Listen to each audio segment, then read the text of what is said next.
Ito na, medyo tapos na kami magsabunan. Hindi ka na? Well, haharapin natin talaga. Ganun yun. Hindi kami konsentidor, pero we correct in private.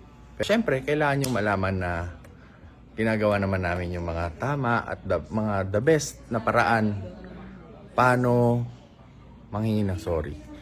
So, tinuro na namin kay Yana kung ano yung mga mali. Hindi kami nagkukonsinte.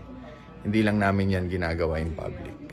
So, tignan natin. Punta natin. Hanapin muna namin. Yan, so, punta na natin ha. Okay ka na ba? Tanggap mo na? Ha? Okay, that's good. Pupuntahan na namin. Yan, dito na kami sa work area ni Mang Jimmy. Hopefully maabutan naman siya. Hintayin na lang daw. Pasensya na po talaga. Pero ayun, gusto ko kasi personal manghingi ng pasensya si Yana.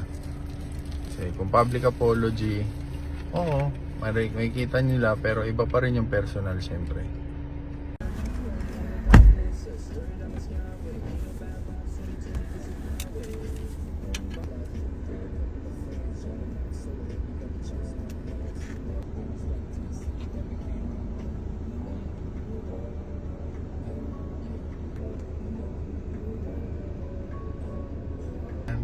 O'clock.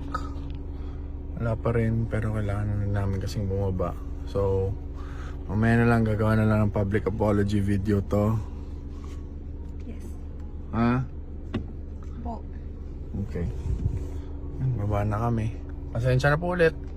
Pasensya na po. To grow is to be accountable. Earlier, di po namin naabutan si Kuya Jimmy Pascual sa bahay niya at sa work niya to personally apologize. So, I would like to take this opportunity to say sorry to Kuya Jimmy for what I've caused.